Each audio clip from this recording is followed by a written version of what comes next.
जो हमारे जो आंगनबाड़ी केंद्र इसमें इसलिए आए हैं कि जो हमारे अधिकार हैं, कानूनी अधिकार, उनके बारे में हमें सबको नॉलेज होनी चाहिए, जानकारी होनी चाहिए।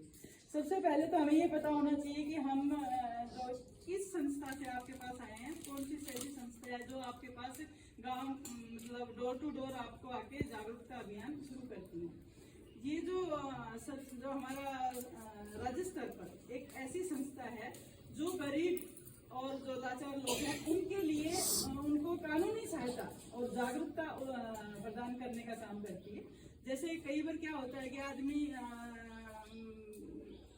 गरीब है या लाचार है, किसी कारण से वो पीड़ित है, किसी भी तरीके से, बाढ़ पीड़ित हो, चाहे वो दंगा पीड़ित हो, या भी गरीब है, लेडीज है, महिला है, बच्चे हैं, या कोई ऐसी बच्चा है जो किसी दूसरे देश से आकर भटका हुआ है या किसी मानसिक रूप से स्वस्थ नहीं है, तो ऐसे केस में उनको विधिक सहायता प्रदान की जाती है उनके अधिकारों के लिए। अगर कोई उनको अधिकार अपने कानून से प्राप्त करने हैं तो हमें उनसे उनको सरकारी खर्चे पर विधिक सहायता प्रदान की जाती है।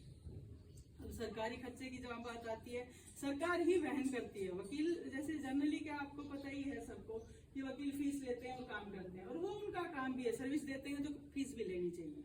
बट गरीब आदमी कहाँ से लेके आए, तो उसके लिए ऐसी संस्था है जो जिला स्तर पर, राज्य स्तर पर तो है ही, उसके अलावा जिला स्तर पर और ब्लॉक स्तर पर भी ये है संस्था, ताकि उनकी जानकारी आप सबको होनी चाहिए। उसके साथ साथ आपके अधिकारों के प्रति भी आपको जागरूक होना। जैसे जी हम पता करें, मान लीजिए कोई है बच्चा जी, तो कौन सा ऑफिस से पता करें? आपको डिस्ट्रिक्ट लीगल सर्विस अथॉरिटी, कहाँ पे है? डिस्ट्रिक्ट लीगल सर्विस अथॉरिटी जिला मुख्यालय पे मिलती है, जैसे रेवाड़ी कोर्ट के बिल्कुल बाहर अल्टरनेटिव डिस्प्यूट रेजोल्यूशन करके एक अपना ये अंत्योदय भवन नो, ये है अलग से कोर्ट के बिल्कुल सटा हुआ, आपने एक नॉन देखा हुआ ADR centre, alternative dispute resolution centre, वहाँ आप जाएं, वहाँ एक स्पेसिफिक परफॉर्मा होता है, या फिर आप सादे कागज पर अपनी एप्लीकेशन बस उड़ाई चित्र इस तरीके से आपको कोई जैसे कोई ऐसा मानसिक रोगी मिला है या कोई ऐसा घुमंतु बच्चा मिला है, तो उसकी जो इलाका मजिस्ट्रेट है उसको जाकर एप्लीकेशन देनी होती है। लेकिन पहले आप एडीआर सेंटर से कॉन्टेक्ट करेंगे, संपर्क करेंगे, उसके बाद आपको विधिक सहायता हेतु सरकारी खर्चे पर वकील उपलब्ध कराया जाएगा और वो वकील आपकी सहायता करेगा। या आप सादे कागज पर भी एप्लीकेशन देके इलाका मजिस्ट्रेट को या कंसर्न जो एसएचओ है, हमारा जो एरिया में जो एसएचओ, उनको भी आप एप्लीकेशन दे सकते हैं। तो इलाका मजिस्ट्रेट को वो एप्लीकेशन जाएगी उस मानसिक रोगी को, उस पीड़ित व्यक्ति को, या जो लड़का है, लड़की है, कोई भी है, तो उसको मानसिक स्वास्थ्य केंद्र में, जहाँ पर स्वास्थ्य केंद्र है, वहाँ पर जाके उनके जो मानसिक रोग हैं वो ठीक किए जा सकते हैं। तो ये तरीके हैं। तो ये जागरूकता के अभाव में कई बार क्या होता है कि हम किसी की सहायता चाहकर भी नहीं कर पाते हैं।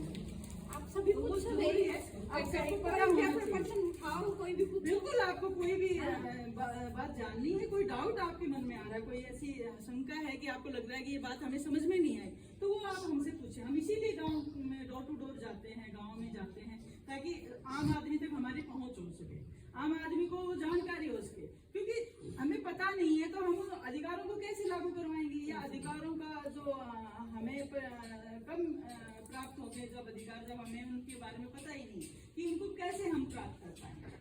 तो ये हमें पता होना चाहिए। बुजुर्गों के लिए हमारा जो अधिकार है, जो कानून आ गया 2005 में, तो बुजुर्ग हैं उनके पालन पोषण और भरण पोषण से जो भी संबंधित कानून है, वो बुजुर्गों को जैसे कई बार होता है, जनरली आप सबको भी पता होगा कि बच्चे हैं वो सेवा नहीं करते हैं, या वो उनको किसी भी तरीके से उनको परेशान करते हैं, तो वो देखो जीने का हक सबको है, चाहे वो एक 5 साल का बच्चा है, एक छोटा बच्चा है, या वो 60 साल का बुजुर्ग है, जीने का हक सबको है, सम्मानपूर्ण जीने का हक सबको है।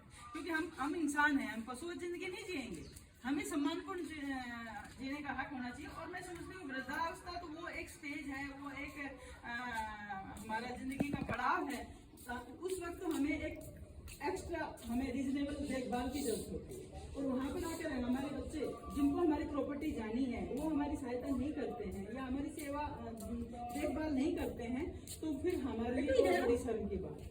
तो राज्य जो है वो सबके लिए समान कानून रखते हैं, राज्य सबको सहायता प्रदान करता है, चाहे वो बच्चा है चाहे वो बड़ा है। तो ये भी है, बिल्कुल रखेंगे, बिल्कुल रखेंगे।